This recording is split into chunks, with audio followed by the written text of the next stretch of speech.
as a content creator for Rise of Kingdoms, one of the statements that I see pretty often in my comment section is that some players feel like they are behind, or they feel like they just can never catch up in Rise of Kingdoms. And so today I want to tackle this mindset with an old school YouTube style discussion video, just a dude talking to his camera. And in order to kick that off, I'm going to say, what's going on, guys? Cheers. But this mindset of feeling behind is important to address. And you know, obviously as a content creator, I'm always trying to think of new topics and video ideas that are a little bit different. And Rise of Kingdoms is a live service game, and so there's often new things to talk about or rediscuss things such as the best commanders in the game. That's something that we constantly have to revisit every couple of months, but sometimes I want to make videos that are completely different, and so that's what we're going to try to do with this one. But before we jump in, I do want to remind you guys that I am a partnered creator with Rise of Kingdoms, which means they support a few videos on the channel every single month, just like this one. But the most important support comes from you guys dropping a thumbs up down below and subscribing and letting me know in the comments if you like these styles of videos where we just chat. So let's just jump right in here. Okay, some players feel behind or that they will never catch up, and I keep using these statements or phrases in air quotes, and the reason for that is because the question is that I have, who are you behind? If you feel behind, that means there's someone ahead of you, and who is that? Where should you be? Why do you feel like you need to be somewhere else than where you currently are? Do you think you're behind people who started the game on day one? Do you feel like you're behind YouTubers like myself that you watch on the internet? Or who are you feeling behind? Because in Rise of Kingdoms, there really is no end. There's no end to the game. It's a live service game that is constantly getting new patches, new updates,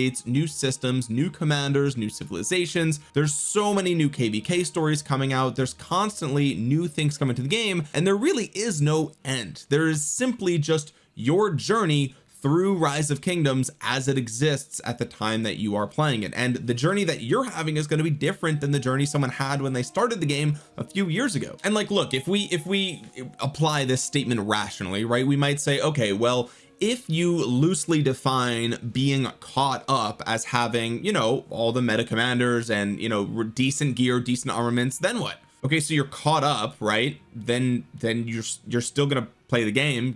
It's not like a diploma that you just tack up on your wall and now you're done. You still want to do Kurok ceremony for the sculptures. You still want to do Golden Kingdom for the materials. You still want to do Soroli Crisis. You still want to grind during KVK for your crystal tech. You're still going to play the game just as you always would, because you're always preparing for what's coming next. And I guess maybe you'll be playing the game with marginally better trades, and sure, that's fun, but it's not an end goal. You never reach the end goal. It's something that you're always constantly working on. And so I would challenge you to really think about, like, if you feel behind, why do you feel behind? That's probably just a self-imposed feeling that you've applied to yourself, and we're going to talk about that a little bit later in the video. But the other thing that you have to ask yourself is, why do you want to be caught up? If the journey that you're having in Rise of Kingdoms is your constant progress throughout the game's systems, then why do you want to skip that? Why do you wish that you could just be where you want to be instantly, right? It's actually way more fulfilling and rewarding to see your hard work pay off over time than it is to simply be at the end game. Like, if you've ever played a Grand Theft Auto game, right, and you just boot up the game and you pull out that cheat sheet that you had your mom write all the cheats on ruled lined, you know, school paper in pen, right, back in the day. You know, maybe I'm dating myself at this point, but regardless, you boot up Grand Theft Auto and you put in that cheat code for, like, you know, unlimited all the guns and,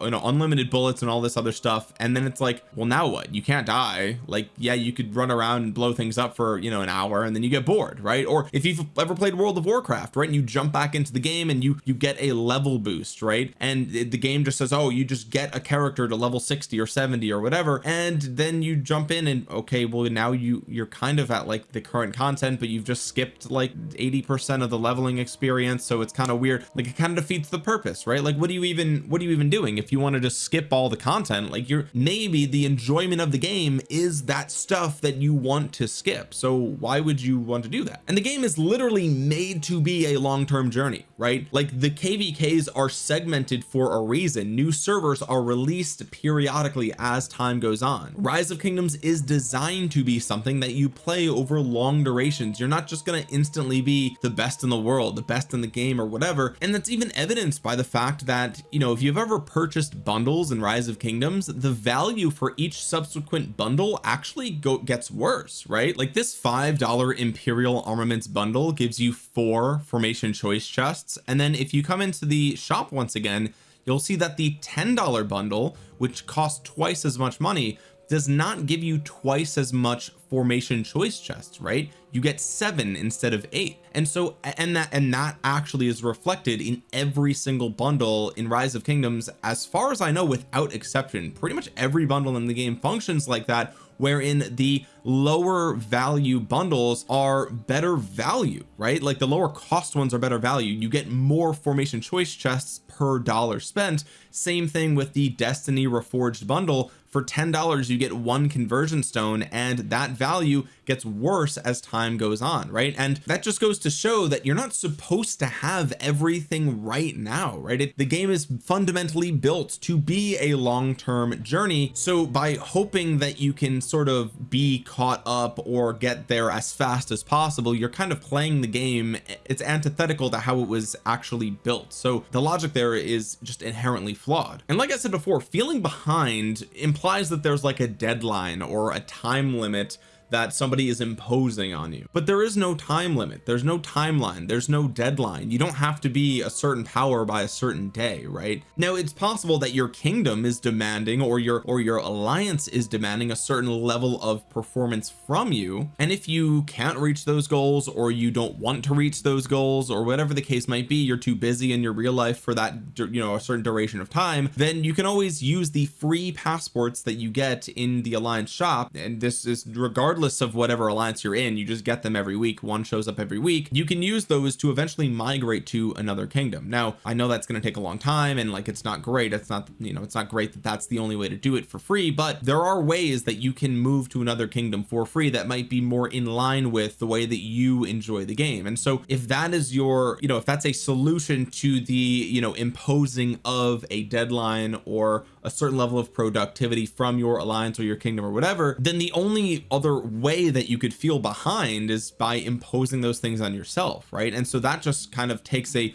readjustment of your expectations and how you're looking at the game in the long run. And it's important to remember that there's always going to be somebody with more kill points than you and more power than you, always, right? Like unless you're watching this video and you're one of the top 50 players in the game by power or kill points, you're probably never going to catch up to them, right? And that's fine. There's nothing wrong with that. Like they have just simply been playing longer than you, and that's fine. And once you get there, there's nothing that you get from that, right? Like maybe you get featured in a Chiskel video or an Omniarch video, but you know, that's it. There's no that's not the end of it, right? And even if you do get there, you still have to fight to keep your rank there, right? And so it's not like that diploma on the wall thing where you get there and you're done. Like, no, you'd have to keep working at it either way, right? And so in a way, it's almost a relief knowing that you can't be the strongest with the highest kill points. And again, there's about 50 of you out there that are watching this video, and it's an exception to you, okay? But the point is that for 99.99999999999% of you, you can't be the best and the strongest or the highest kill points in the game. And so great news, you don't even have to think about that, right? It doesn't even have to be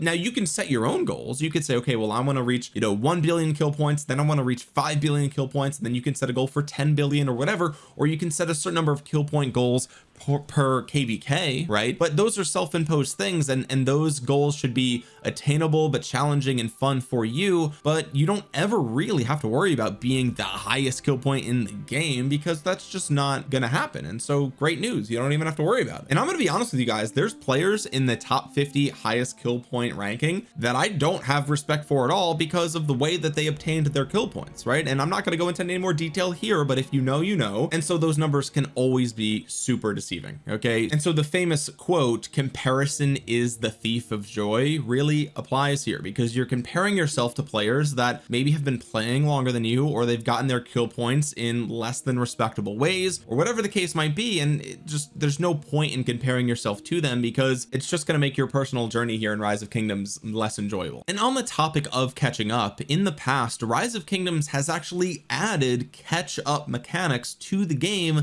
to help players get to where they want to be faster anyway, and there's no reason to assume that they won't continue to do that as the discrepancy increases between newer and older players. So for example, we saw the implementation of the museum system, and this system was effectively a way to give newer players a way to make their legendary commanders stronger as they're going into Season of Conquest, with all of the older players having stronger commanders already. And beyond that, they've recently added the commander swap feature, which lets new players swap their existing legendaries for new meta commanders that they may have had a hard time getting their hands on in the first place, right? They've added the Gathering of Heroes event to help new players get their hands on these new meta commanders. Beyond that, they've added the conversion stones for your armaments to literally just convert one or a few armaments from one formation to another, which really helps you progress through an entirely new formation, right? They've even added transmutation crystals. This wasn't around when armaments first came out, which lets you reset the transmutation chances for an armament. And there's more commanders than ever in the legendary tavern reward chest that guarantees you get a certain legendary that you've been trying to get your hands on, right? So all that to say, Rise of Kingdoms does have lots of catch-up mechanics in the game, and as time goes on, they're probably going to add more, or they'll fine-tune the ones that are existing in the game, and that will help you progress faster and catch up to where you want to ideally be in the future. They even made it so you can get Season of Conquest commanders in season 3 of KVK. They like pulled up the seasons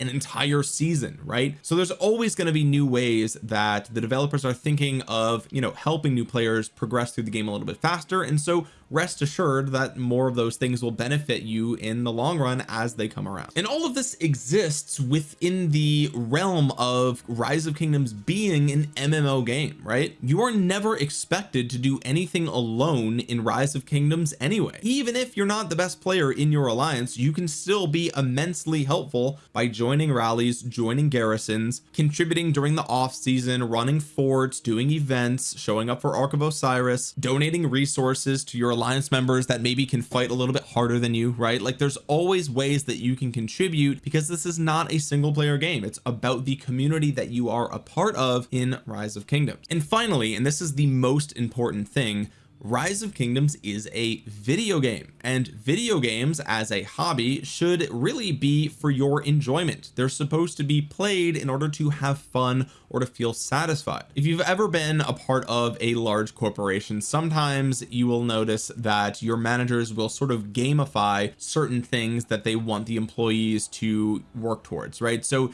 they may have a certain sales quota or sales goal that they want you to reach, and if you can get, you know, X amount of sales in the week or in the quarter, then they'll throw a pizza party or some stupid BS like that, right? So the reason that employers try to gamify metrics is because it tries to make, you know, work more fun, and the inverse of that should be also taken into account. You should not jobify your game. Don't make Rise of Kingdoms or whatever game you're playing, whether it's Rise of Kingdoms or if it's, you know, Call of Dragons or World of Warcraft or League of Legends, whatever it is, right? Don't jobify your games. Don't make them stressful for yourself. Don't self-impose these like deadlines and feeling like you need to be at a certain power level or a certain progression right now because you've been playing the game. I see this all the time where players are like, oh, you know, Omniarch, I have this amount of power after playing for a week. Is that good? It's like, well, I don't know. Did you enjoy it? Like, did you have fun getting there? Was that fun for you? Yeah. Okay. Well, then that's good enough. Like it literally does not matter. Don't set these like goals for yourself that are job like, you know. I mean, it's good to set goals if that's what gets you going and you enjoy that, right? That's fine. But the number one goal, like the North Star, is, are you having fun? You are playing a game. This is not a job for you, or it should not be a job for you, right? And I think sometimes players will sort of self-impose these goals and then feel disappointed that they're not making progress fast enough, when in reality it's like, why do you want to make progress faster? Like I get it would be fun to have all meta everything, right? but the moment that you realize the fun is the progress that you're making on your account consistently over time, that's when you can really start to enjoy the game for what it is, and that's a video game. Focus on the parts of the game that you have more control over, like being in the right community, being in the right kingdom, being in the right alliance. Are you even certain that you've min-maxed everything that you already have on your account? And by that I mean, are you certain that you're running the best possible commander pairs that you have? Are you certain that you're using your best possible talent build? Are you certain that you can improve your open field fighting style by adjusting the way that you play, whether it's by going into dot mode or by switching on strategic view or by playing on a computer versus a tablet? Are you sure that you haven't really figured out all of the best and squeezed the most out of what you already do? Do you have the best Sunset Canyon lineup that you can possibly have? When was the last time that you experimented with your Sunset Canyon lineup, right? Like there's so many different things that you can experiment with and do on your account right now with the things that you have, because remember, the commanders that you have right now and the equipment that you have right now, those were once things that you chased, right? And now that you have them, you're thinking about, oh well, I'm still behind, I still don't have what I want. Well, it's like, maybe look at what you've already got and feel a little bit of more gratitude for those things, right? I think this is something that even myself, I forget these things, right? And so this video is for all of those people that comment on my video saying, hey, I feel behind or I can never catch up. But this is also a video to help me remind me about some of the things that even I forget or take for granted in my Rise of Kingdoms journey. And hopefully this video has helped you recognize that and maybe reflect on some things in your own Rise of Kingdoms journey to maybe take some pressure off and to just enjoy the game for what it is, which is a video game, right? And hopefully you enjoyed this style of video. I know this video is a bit different than most content that I post here on the channel, but as a content creator for the game, I'm always trying to think of new types of videos or new discussions to have. And so I'm hoping that this sort of discussion of this topic with whatever insight I could potentially provide to you is a bit different than the other content you're seeing here on YouTube for Rise of Kingdoms, right? I don't know, talking about the same things over and over again definitely feels a little bit stale, and I'm certain that some of you guys have looked at my videos and then you've looked at other content creators videos and saying, wow, these guys seem to be talking about the same things, and sometimes that can just seem a little bit stale. So anyway, hopefully you guys enjoyed this video, and if you did, make sure you let me know in the comment section below. That way I can maybe make more videos like this. If there's other topics like this that you want me to cover, let me know in the comment section below as well. And while you're down there, drop a thumbs up on it. It really does help out the channel a ton. It tells YouTube that they should push this video in the algorithm and show it to other Rise of Kingdoms players. Also, if you made it to the end of this video, then something tells me that you're really gonna like my second channel content. I'm gonna link down below the second channel. It's always in the description. Check it out if you want to see me cover topics that are outside the Rise of Kingdoms sphere, and I really appreciate that a ton. Consider subscribing to the channel and clicking the bell to be notified the next time I upload a Rise of Kingdoms video. And with that being said, guys, thank you so much for watching. This has been Omniarch. I will talk to you guys again soon. Peace.